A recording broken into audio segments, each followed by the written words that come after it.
الرجیم بسم اللہ الرحمن الرحیم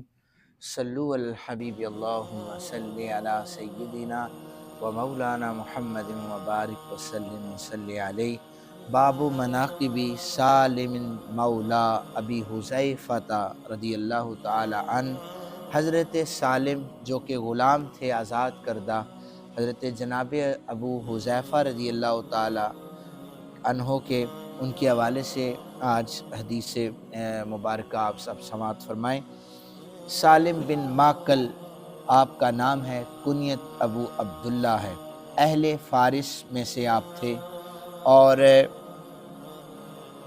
یہ حضرت ابو حذیفہ کی جب شادی ہوئی تو آپ کی جو زوجہ تھی ان کے غلاموں میں تھے۔ شادی کرنے کے بعد آپ کی بیوی نے انہیں آزاد جو ہی کیا، انہوں نے آزاد کیا اور حضرت ابو حذیفہ نے انہیں اپنا بیٹا بنا لیا، یہاں تک کہ لوگ اکثر انہیں سالم بن ماکل نہیں بلکہ سالم بن حذیفہ کہا کرتے تھے، یہاں تک کہ جو آیہ مبارکہ نازل ہو گئی کہ منہ بولے بیٹوں کو ان کے اپنے حقیقی والدین کے ساتھ نسبت جوڑی جائے، بلایا جائے۔ اسی طرح حضرت زید بن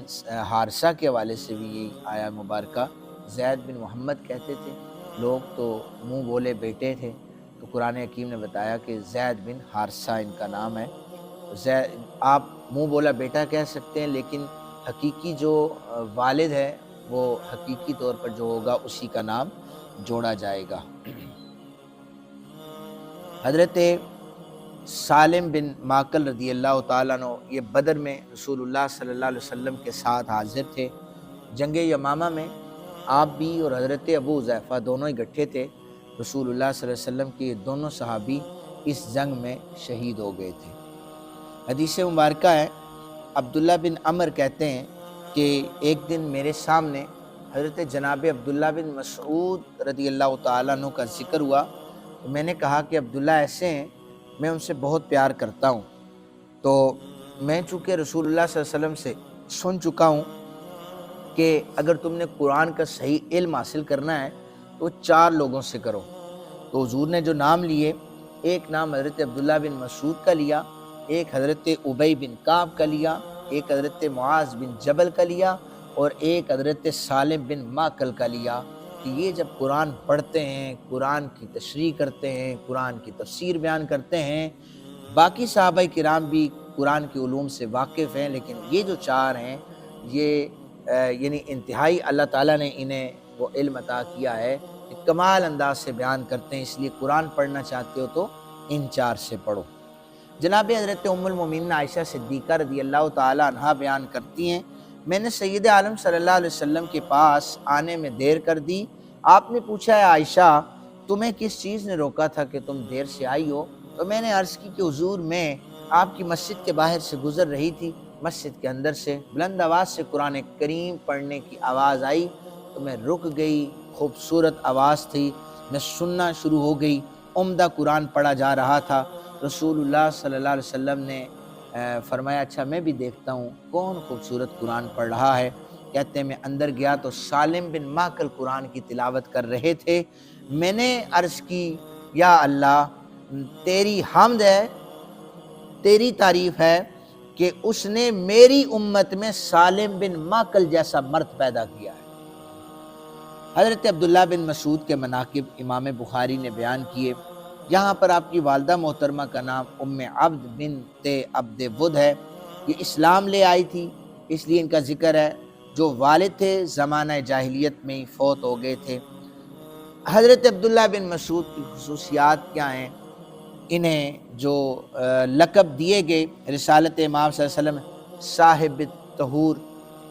اور صاحب الوسا اور ذو النالین، یہ 3 القابات آپ کو دیے گئے،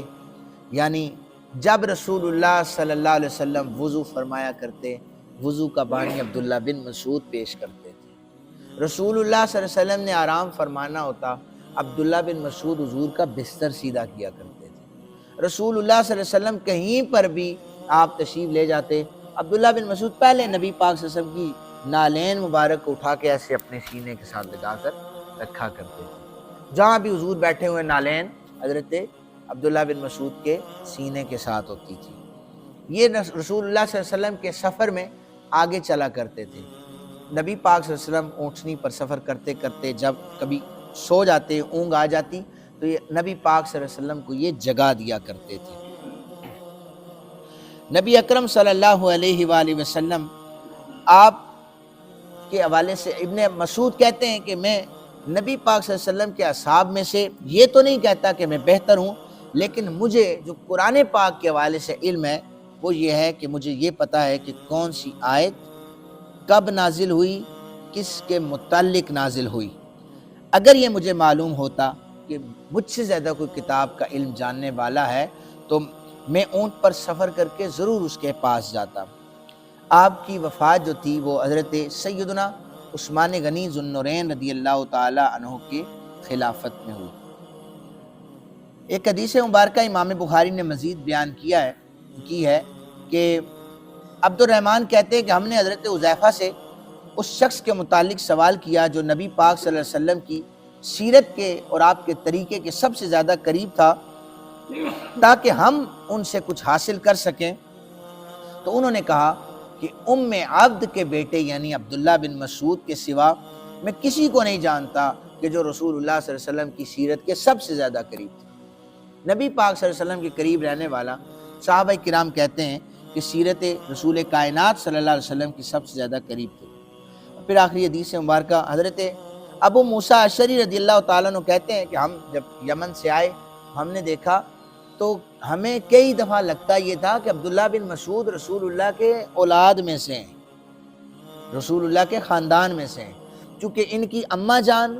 وہ ان کا بھی حضرت عائشہ صدیقہ رضی اللہ تعالیٰ عنہا کے ساتھ اٹھنا بیٹھنا بہت زیادہ تھا، حضور کے گھروں میں ان کا آنا جانا تھا، اور عبداللہ بن مسعود رسول اللہ صلی اللہ علیہ وسلم کے گھر میں ہی ہوتے تھے، حضور کے ساتھ رہتے تھے۔ میں نے عرض کیا بستر بچھانا،